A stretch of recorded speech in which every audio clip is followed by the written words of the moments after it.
1 अगस्त 2024 को supreme court का ST/SC आरक्षण के वर्गीकरण को लेकर एक फैसला आता है, जिसकी वजह से बहुजनों में भारी गुस्सा देखने के लिए मिलता है। सोचिए, 21 अगस्त को संपूर्ण भारत बंद का ऐलान होता है, लेकिन उससे ही पहले सरकार एक मीटिंग करती है, एक बैठक करती है, जिसके बाद पता चलता है कि कोटे में कोटे का वर्गीकरण नहीं होगा। सोचिए, जिस तरीके से बहुजनों को बांटने की कोशिश की जा रही है, ये काफ़ी ज़्यादा बहुजनों को एकजुटता रहने का समय है। जिस तरीके से BSP supremo Mayawati Chirag Paswan supreme court के इस फैसले पर नाराजगी जताई, वे वाकई में काबिले तारीफ है। लेकिन सोचिए, अब हम सबको एकजुट होकर आवाज़ उठानी चाहिए कि ST और SC कैटेगरी में जितने भी अभी हाशिए पर खड़े लोग हैं, उनको जल्द से जल्द आरक्षण का प्रावधान कराएं। और जिस तरीके से 10% EWS कोटे में सवर्ण जाति के लोगों को आर्थिक आधार पर आरक्षण दिया गया, वैसे ही ST/SC के लोगों को आर्थिक आधार पर अलग से रिजर्वेशन के लिए सरकार को सोच विचार करना चाहिए। बीएसपी सुप्रीमो मायावती ने इस पर ट्वीट किया। लेकिन सोचिए, जो लोग संविधान लेकर घूमते थे, इस मुद्दे पर ना उनकी कोई प्रतिक्रिया आई है और ना ही इनका विरोध किया और ना ही इसका समर्थन। इससे तो यही लगता है कि असली बीजेपी की बी टीम कौन है। सोचिए, अपने तो अपने होते हैं। बहुजन समाज के लोगों ने जिस तरीके से इस बिल के, इस फैसले के विरोध में अपना फैसला सुनाया, वे वाकई में संघीय जजों को सोचने पर मजबूर जरूर करेगा। सोचिए, आप किसी इंस्टीट्यूशन की बात कर लीजिए, चाहे उच्च स्तर के न्यायालयों की बात कर लीजिए, यहाँ तक कि सुप्रीम कोर्ट की बात कर लीजिए, कैसे जातिवाद जो है वो अपनी चरम सीमा पर है, कैसे जातिवादी जज जो हैं वो फरमान सुनाते हैं। इससे अंदाजा लगाइए क्या बहुजन समाज के लोगों को इंसाफ मिलता होगा। आज की तमाम बड़ी खबरों पर बातचीत करेंगे, लेकिन भारत के लिए खुशी की बात है कि नीरज चोपड़ा ने फिर से ओलंपिक में सिल्वर जीता है। हालांकि पिछली बार उन्होंने गोल्ड लेकर आए थे, लेकिन इस बार सिल्वर जीता है। चर्चाओं में ये खबर है और इस बार गोल्ड जो है वो पाकिस्तान के हिस्से में गया है। सोचिए, किसानों के बेटों का जलवा है। किसान के बच्चे, बहुजन समाज के बच्चों को जब मौका मिलता है तो वो मेरिट को और मेहनत में फ़र्क बताने के लिए आगे आ जाते हैं।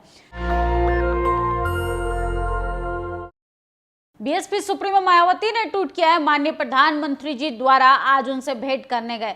बीजेपी के ST/SC सांसदों को यह आश्वासन देना ही कि ST/SC वर्ग में क्रीमी लेयर को लागू करने तथा ST/SC के आरक्षण में कोई उप वर्गीकरण भी नहीं करने की उनकी मांगों पर गौर किया जाएगा। ये उचित, ऐसा ही किए जाने का इसका स्वागत है।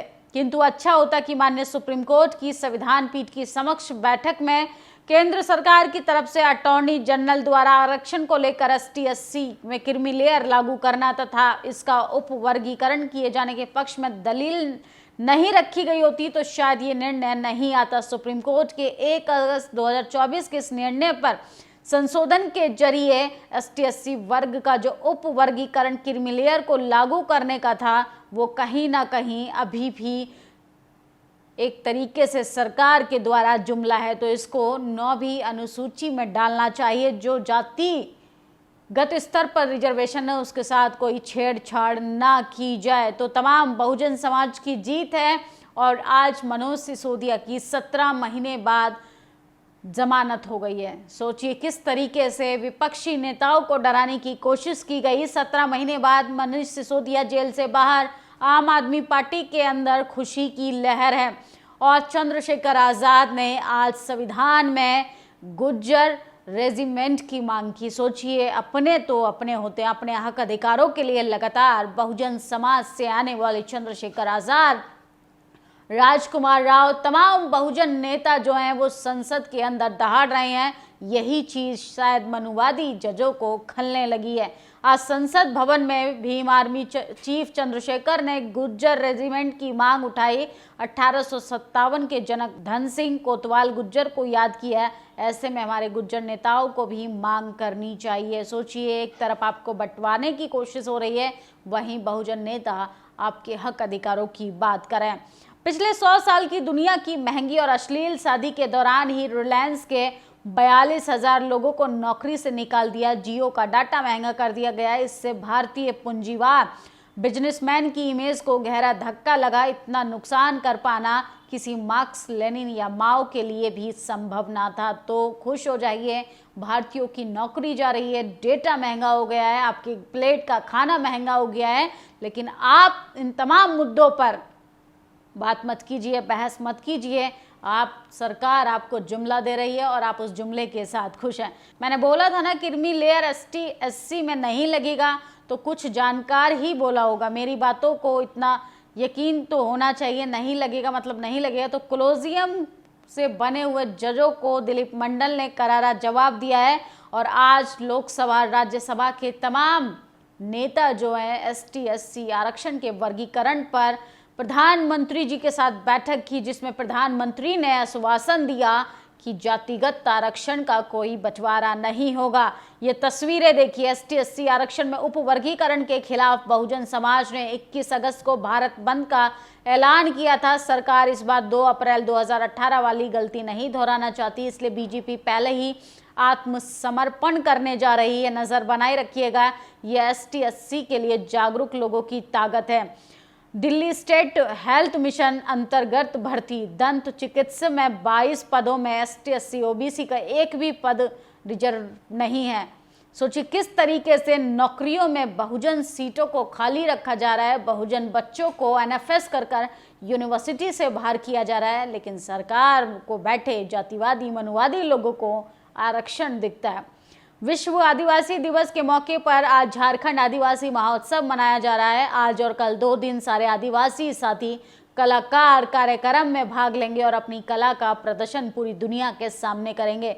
सुप्रीम कोर्ट द्वारा ST SC आरक्षण के उप वर्गीकरण के फैसले पर अब गुजरात में भी दलित आदिवासी लोग साथ आ चुके हैं।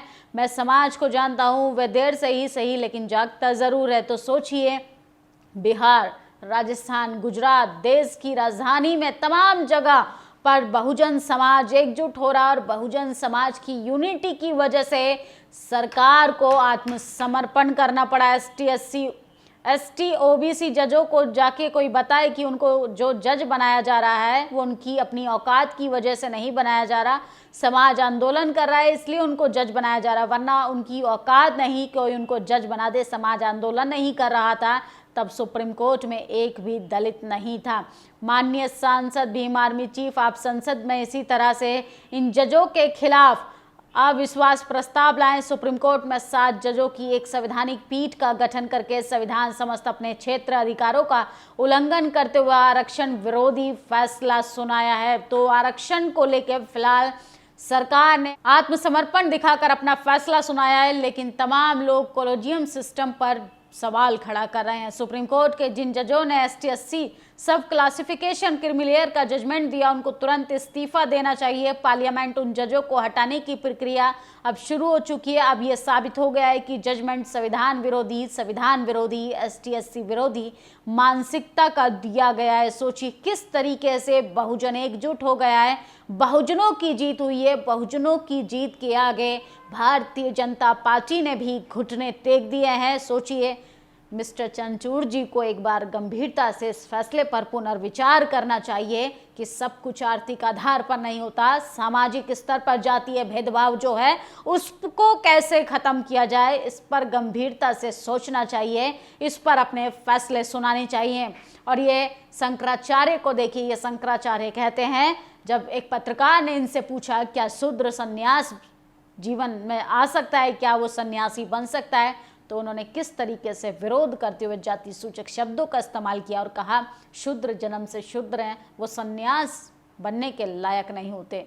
जाति आपका पीछा नहीं छोड़ती, चाहे सुप्रीम कोर्ट का जज हो, चाहे सन्यास जीवन जी रहा एक शंकराचार्य, सबके दिमाग में जाति है और जाति कभी जाति नहीं। इन तमाम खबरों पर आप लोग अपनी प्रतिक्रिया जरूर दीजिएगा। शुक्रिया।